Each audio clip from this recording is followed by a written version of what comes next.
Good afternoon, everybody. I've been trying to make this video for a couple of days. I made it once yesterday and the wind noise was so strong, nothing was audible at all. I felt like that man on the Fast Show with the Magimix who ends every conversation with, which was nice. So we're going to try again, this time from inside the car, which isn't so good. But I've been on Twitter a long time, so I thought it's probably high time I gave a bit more of an overview of the farm and what I'm trying to do here. So the farm basically starts by those trees you see just above the wing mirror. Those trees aren't ours, but that's our margin, that's our boundary. And then one hesitates to say as far as the eye can see, but basically we don't go nearly as far as those turbines. We stop behind, if I can see, those trees there. That's our far boundary. So I'm up on the top of our bit, and then we slew around. Those conifers we bought a few decades ago, so we've had them for a while. But the exciting bit for us and for the sort of future project, which some of you are following, is all this farmland, which we bought 2 years ago from, we've had a house in the middle of the trees there, and this farm, the chap from a bit further away used to farm as a kind of remote farm. But now we've managed to take it all back. So the whole thing operates as one unit now, which is very nice for us. And I run all that sort of on behalf of the family and for myself, and just generally have a nice time of it. So there's no particular reason for this video, but just to show you one or two things that might flesh out the project, so to speak. So the aim is broadly to have the most fun farm in Scotland. A combination of my peculiarities and mad inventions, and the family are quite a good vehicle to make some of those things happen. So that's sort of how it all operates. So I'm basically going to pan round from left to right, and it's kind of a farm tour. So lots of people like farm tours. If you're not interested, then thanks for getting this far, and I'll keep you posted on the sawmilling. But for everybody else, here's what the plan is. So we have several plans, of course. The thing ultimately has to make some money so it can continue. This is not a new thing, but I'm quite keen on the nature, and I'm trying to build a little pheasant shoot as well.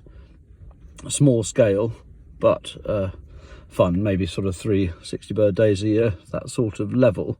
And the benefit of that, of course, is we get all the habitat and all the wildlife stuff, which I also really enjoy. So it's not either or. If we can run it right, it should be a, hesitate to say, a model of how to do it, but certainly a good example, not a bad example of one way of doing it anyway. So what we've started with, let's start from the left there. So we've got the derelict croft over there, and that ultimately will be probably a shoot bothy. Partly because it's a great place to be, and partly because it's a bit lower impact. We don't have to put a road in if we have a shoot bothy. We can just charge across the field and use it occasionally. So what we've done here, these are my bales, and we're taking more of the farm in hand. That's broadly what's happening. So at the moment, most of it is rented out. This year's been the first year where we've had some livestock, and we're going to get some sheep and feed them with our own bales. So that's the sort of start of the in-hand farming project. And I've taken a guy on for 3 days a week who's going to help with that, and that will free me up to do sawmilling and other bits of building, bits of shepherd's huts, all the other strange things that I do to make a living. And we bought the tractor quite recently as well, because I've been farming the whole thing with my tiny little Kioti 27 horsepower thing, to the ridicule of my neighbours. Anyway, so we're finally doing it properly.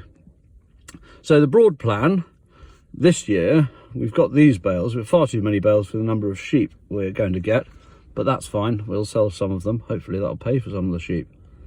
And then in the distance there, you can see the cows. So where do I start?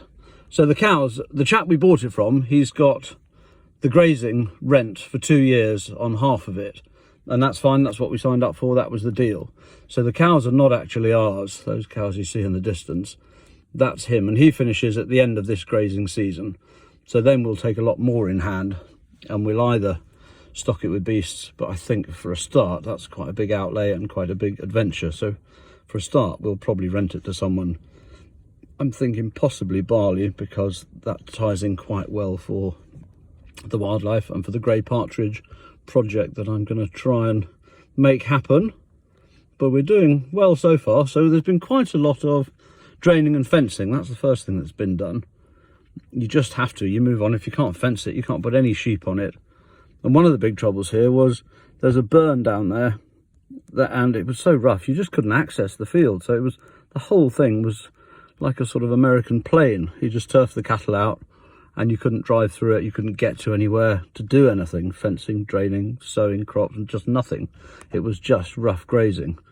But it's a lot of ground for that, and we need to do, and I think we can do something much better than that, although it was kind of wild and rugged. But I think if we do it right, we can improve that. So the various things at play, as in what do you do for the best? So the things we've got here, we've got lapwings. It's quite big. You see, it's got a sort of slight open moorland feel. There aren't any hedges, which is a kind of a pro and a con. So obviously hedges are good, but then if you've got curlew and you've got lapwings and you've got geese, if you just end up putting hedges everywhere, you can end up spoiling that habitat in favour of just a lot of little hedges for kind of chaffinches, which, although lovely, we've got loads of. And what we haven't got loads of is curlew and lapwing and snipe and all that stuff. So with a bit of luck, we'll manage to fit everything in, which ties in my plan broadly for that. The farm is weirdly circular, so my broad plan is to put hedges along the boundary, and then all the fences that come in from the boundary to the centre, probably hedge about halfway along them, and that should keep the centre of the farm quite open looking. So that'll still give a nice lot of open ground for the geese to land and for the lapwings to feel safe, and all that other good things. And of course we need some hedges, because the partridge will need hedges, a bit of shelter, a bit of cover. So it's the conundrum is of balancing all of that out. So for a start, what I've done, I'll try and zoom in some of these places. We've got, can you see the cattle there? Just this side of the cattle, you can't really see it, but there's a strip that I've fenced off of yellow flowers, which is wild mustard and a mixture of that and Phacelia, and it's just a general partridge mix. So that's a block. That'll be a permanent 2-acre block. It works as a pheasant drive. If I go into the sort of future plans of what we're going to do, this video will last for hours. Like anybody talking your way around their own farm, they can just chat and chat and chat. So I'll slightly deal with what is and what we've done so far. So there's that block there. Can you see beyond that, there's a little rough strip kind of above the cows and below the turbine. That was a field we had before we bought this farm. That's been planted. There are 1,000 trees been planted in that, in an L-shaped block, which goes down to there, to join in with other trees that we planted in 2 stages. That strip, some of it's about 20 years old, some of it's about 8 years old, and that's thickening up all the time. And then we're going to put more trees next to those single big trees, make that a bit of a wood as well. And then this side of it, we've got a block of now harvested peas, that sort of lighter strip just below the cows. And then, oh, there's a swallow going past. And then this side of that is the kale, so that's going to feed our winter sheep.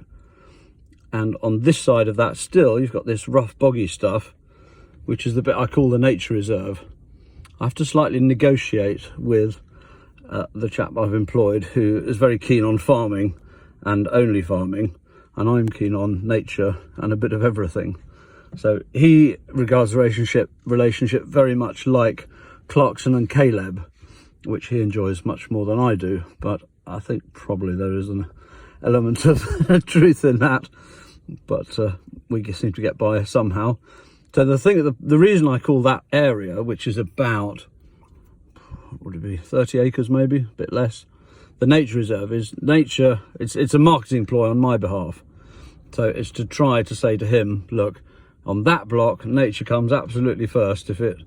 We'll get what we can from bales out of it, but we're not going to drain it. You know, if it's boggy, it's boggy. We're going to put some slight snipe splashes in there as well, and we're probably going to end up planting a little wood at the top side of it.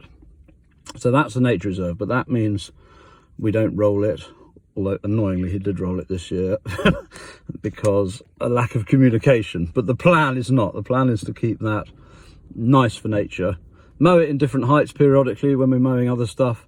Pop through, leave some of it long, some of it short, some of it wet, some of it dry, a little bit of hedge, the odd bit of pond, and generally make it pretty good. And then as we move round, we've got the ploughed stuff, which was just rough stuff, and we're trying to even it out. Although that, for those that were watching, is where I bogged the tractor the other day. Actually, I didn't bog the tractor, he bogged the tractor, but I took the hit. Anyway, it's out now. And then as we come down, we've got the little copse here. That block of trees. That block of trees is they're really the only existing trees on the new ground that we bought. We were quite keen on planting trees, so that huge block beyond is all ours, that we planted most of it. Some of it we bought, but we planted most of it before. And oh, I noticed you can't zoom in, but the cows are charging around chasing. There was a little flock of geese, and it looks like they've just been bullied off the grass by the calves. Anyway, sorry, distracted. So that block of trees, so I've now fenced it off. The cattle used to graze everything, so I've now fenced off. You can see the edge of that sort of sharp little green strip. To the right of that is all now fenced off bog, and we'll probably end up putting a pheasant pen in there, and that'll be the start of a shoot anyway, nothing too heavy duty. And then as we scroll round, this is my sunflower strip. It's done better than some people's, but it's not a great show. But there are some, and it's yellow. We don't get sort of naked tourists photographing themselves in it, for better or worse. But there are some, enough to cut some flowers, and crucially, a nice scruffy bit for the partridge. And I've got this year, for the first time ever, I've got 15 grey partridge in a pen, and I've got another 22 coming. And I'm going to try and put them down. It's always a balance. The GWCT advice, I think, as I remember, is if you've got some, then you shouldn't really put any down. But if you haven't got some, then obviously sort of to sow the first seeds of a wild population is good advice. And I saw, about 4 years ago, I saw a pair. We walked through one of these little blocks and a pair flew off. But that's it. And then 2 years later, I saw 3, and I haven't seen anything else since. So I think we just haven't got enough. So I'm not going to do too heavy. I'm going to put some down for a start and then see if they survive. I'm under no illusions that they probably won't survive.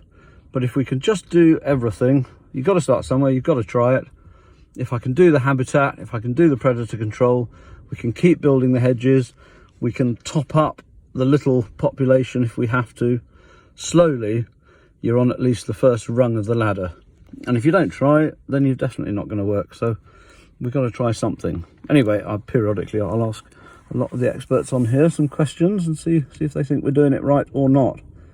And then as we scroll round, what have we got? We scroll around, they've got some rough fields. We sowed this new grass this year. That's let out for sheep. That's gone quite well. It's had silage off it. Could have had a second cut off it, but we didn't. We're just going to graze that. So that's let out. And then as we go further round, we've got the rougher stuff. So that's the stuff that the vendor is still grazing.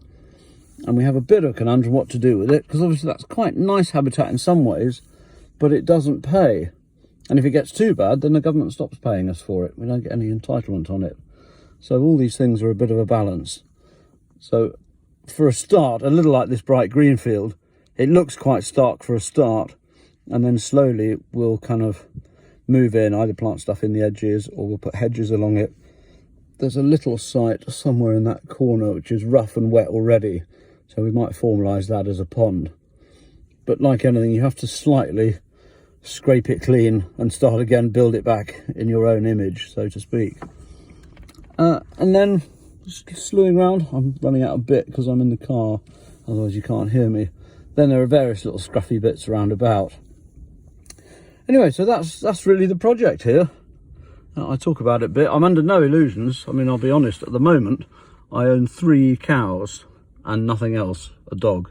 So as a farming operation, I don't quite know where I sit on it all. I mean, they're my bales. We grew them, we baled them and wrapped them. So we're doing enough, and quite a lot of the other stuff, the sheep feed. So we're just entering into it, and there's a lot to learn.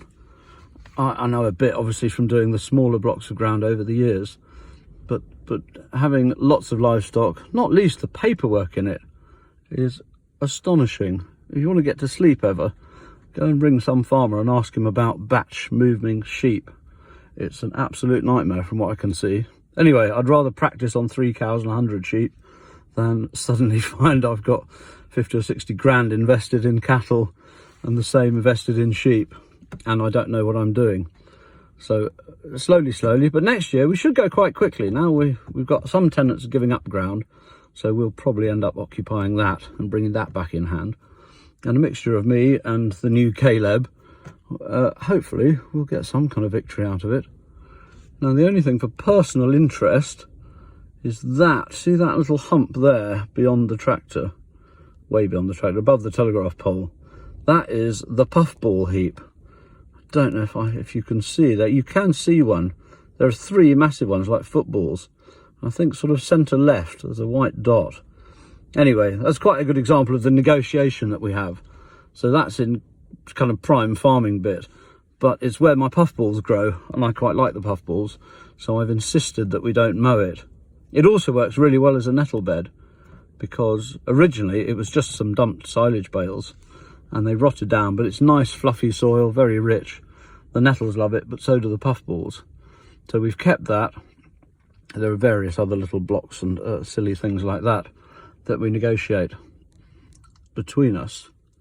So that's broadly it for anyone that's interested. That is the operation here. The trees are old, they'll get harvested at some point. I think in about 10 years, a whole lot will be block felled.